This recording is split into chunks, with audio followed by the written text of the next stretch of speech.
La jeune chambre internationale existe pour relever les défis critiques dans le monde. Quand on parle de défis critiques, la famine, le chômage, les guerres, les changements climatiques, les problèmes sanitaires, tout ce qui est défi dans ce monde, nous avons été créés pour les résoudre. C'est notre pouvoir. Mais au cœur de cela, nous pensons que la couche de la population qui est capable de trouver une solution appropriée à ces défis, c'est la jeunesse.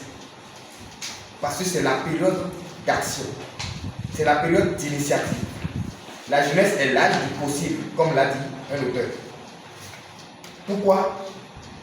Autant que ces défis existent, ce sont les jeunes qui sont confrontés à ces problèmes. Lorsqu'on dit qu'il y a crise ou la guerre dans un pays, quelle est la couche qui est plus impactée selon vous? C'est les jeunes et les femmes. Quand on dit qu'il y a chômage, quand on dit chômage, est-ce qu'on passe à un octogénaire? Est-ce qu'on passe à un vieux de 90 ans ou à 70 ans? On passe à qui? C'est encore pour les jeunes, pour ça. Donc la jeune chambre existe pour relever ces défis critiques. Chaque jour maintenant, il y a des foyers de tension, bien des crises. Tant qu'il y aura ces problèmes, la jeune chambre a toujours un rôle à jouer. Donc vous avez vu que le père fondateur était un visionnaire. Quand il disait au plus profond de cet acte que cette organisation qu'on a de créer doit œuvrer pour la promotion de la paix depuis 1910. Et jusqu'à aujourd'hui, le monde a toujours besoin de quoi? De paix. Donc quand on va vous poser la question, quelle est la raison d'être de la jeune chambre? Nous existons parce qu'il y a des défis critiques dans le monde et nous estimons que les jeunes ont un grand rôle à jouer par rapport à ces problèmes auxquels le monde est confronté. Ça peut aller. Le comment de la DGI, c'est notre mission qui est de faire quoi? D'offrir aux jeunes des opportunités de développement en leur donnant la capacité de créer des changements positifs. Vous allez voir que cette mission est liée à notre raison d'être, où nous avons dit qu'il faut donner le pouvoir d'agir aux jeunes pour résoudre les défis critiques. Mais comment? Au-delà de l'âge, la jeunesse ne doit pas seulement être liée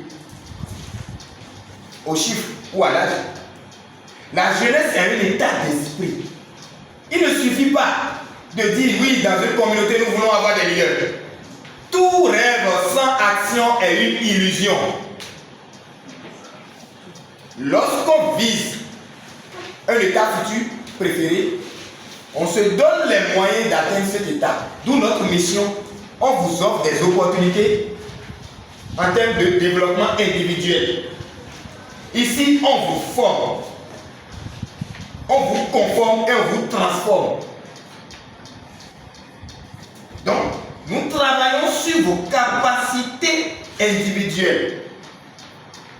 Votre manière de penser, d'agir, votre habileté, votre comportement, votre compétence. Nous vous donnons des connaissances. Nous vous formons à ce que vous soyez capable de réussir dans n'importe quel environnement. Ça, c'est une grande opportunité. Donc, on vous donne des opportunités d'abord sur le plan individuel pour que vous puissiez travailler sur vos compétences, sur vos capacités de communication, vos capacités d'agir, vos capacités d'être connecté aux autres, de les influencer. Parce que le leadership n'est pas seulement de l'incantation, c'est un état d'esprit, c'est de l'action.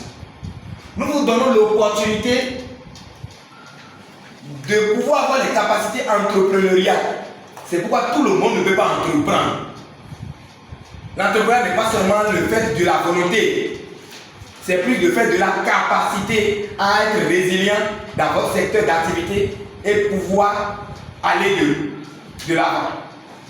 Ici, nous avons, à la Jeune Chambre, nous avons des opportunités qui vous permettent d'avoir les aptitudes, les compétences, les capacités pour entreprendre et suivre dans le monde de l'entrepreneuriat. C'est une opportunité.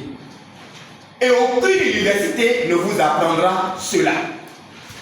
Aucune école dans le monde ne vous apprendra cela. Parce que travailler, transformer un seul individu peut vous coûter des années. Mais le mettre dans les conditions juste pour lui offrir des certificats et diplômes, c'est trop facile. Nous vous offrons des opportunités de pouvoir être des leaders dans vos communautés, d'être remarqués et d'être remarquables. Donc nous vous donnons des capacités pour non seulement d'abord identifier les problèmes, penser à rédiger les projets et à résoudre les problèmes dans votre communauté. D'où votre utilité au sein de la communauté. Et si vous êtes utile dans la communauté, quelle est l'incidence?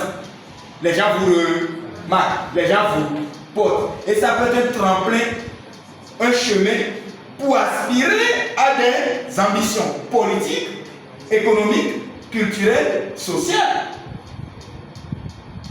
Je vous ai dit, si vous ne servez à rien, vous n'avez pas votre place dans une entité. Il vaut mieux la quitter. Sinon, on va vous laisser.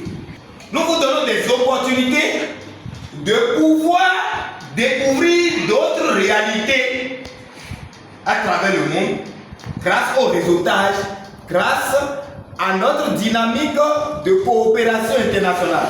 Donc vous voyagerez beaucoup quand vous êtes membre de la Jeune Chambre. Vous irez au contact d'autres cultures, d'autres pensées, d'autres faits, d'autres communautés. Et donc, vous aurez à interagir avec d'autres mondes, d'autres personnes situées dans d'autres espaces géographiques.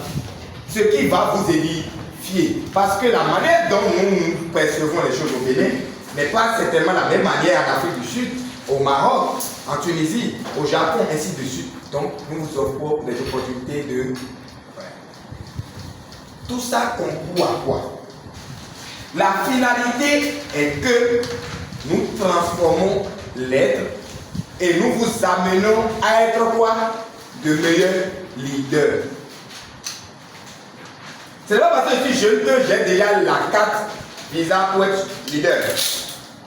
C'est parce que je suis chef d'entreprise que je suis leader. Le leadership, c'est la capacité de l'individu à influencer les autres et à les conduire vers une vision que lui, il avait déjà définie au préalable, mais qu'il a fait partager à tout le monde et tout le monde s'emballe pour dire oui, nous voulons aller vers cette vision. Donc il y a une sorte d'influence qui se dégage. Et à la Jeune Chambre, nous avons compris que travailler sur le capital humain est la clé pour résoudre tous les problèmes dans le monde. Quand vous prenez les Chinois, leur doctrine, c'est le travail ou le travail. Tous ceux qui sont dans l'Asie, Japon, Chine, Corée du Sud, eux, c'est le travail. Ils ne comptent que sur eux-mêmes. Quand vous voyez les ouvrages exécutés par les Chinois au Bénin et autres, qu'est-ce que vous marquez? Vous n'avez jamais vu voir quelqu'un qui va faire chef. Il se met au travail, il attache les mains. C'est des millionnaires chez eux. Ils travaillent. Mais tu vas voir un entrepreneur qui a peut-être 20 millions dans son compte, il a le vendre, et il a 4 portables, et ça lui dit, vous n'avez pas fait ça, vous n'avez pas fait ça. Ils sont machos. Parce que 20 millions déjà, pour lui, il est quelqu'un parmi les quiconques. Lorsque nous prenons une doctrine de l'État d'Israël, et c'est la résilience et la survie. C'est un petit État, mais ils font tout pour s'affirmer. Ils sont résilients. Mais venez en Afrique. Nos doctrines. Dieu fera. Dieu contrôle. Alain Boulan. Les yeux au guidon. Tant qu'on vit, il y a de l'espoir. Dieu a donné, il a repris. Le meilleur est ça à venir. L'homme propose. C'est des bêtises. Vous m'excusez beaucoup. Quand est-ce qu'on sera dans cet état d'esprit passif et on va réussir quelque chose? L'équipe qui va jouer pour le Brésil dans 10 ans est déjà en train d'être formée. L'équipe qui va jouer pour Real Barça, ils ont déjà le centre et on est en train de former ceux-là. Donc les génies de demain sont en train d'être créés aujourd'hui. Il n'y a pas de miracle. L'époque de miracle est révolue depuis les temps des milliers d'années. Aujourd'hui, il n'y a que le travail qui donne le résultat. Et la Jeune Chambre internationale veut vous amener là. Et j'ai vu tout à l'heure dans les réponses que beaucoup ont dit citoyens actifs. On a déjà fini avec la citoyenneté active. La citoyenneté active est quoi? Nous identifions les problèmes de la communauté, nous essayons de rallier les acteurs, les parties prenantes de la société et nous essayons de trouver des solutions durables. Nous avons déjà fait ça pendant un siècle. Et nous avons compris que nous avons suffisamment implanté dans la communauté. Mais on a compris aujourd'hui qu'au-delà de l'impact, qu'il faut des hommes, des vrais leaders pour pouvoir conduire ces réformes, conduire ou capitaliser ces acquis que nous avons. Pour aujourd'hui, nous ne sommes plus un réseau mondial de jeunes citoyens actifs. Nous sommes un réseau mondial de jeunes leaders, talentueux, équilibrés, excellents, identifiables partout où ils sont. On va dire, ah, tu as fait jeune champ. Tu vas voir, lorsque tu vas commencer à implémenter les notions que la jeune chambre te donneront, tu n'as même pas besoin de porter une piste où tout le monde va dire, est-ce que tu aurais fait jeune chambre? Ça là, c'est systématique.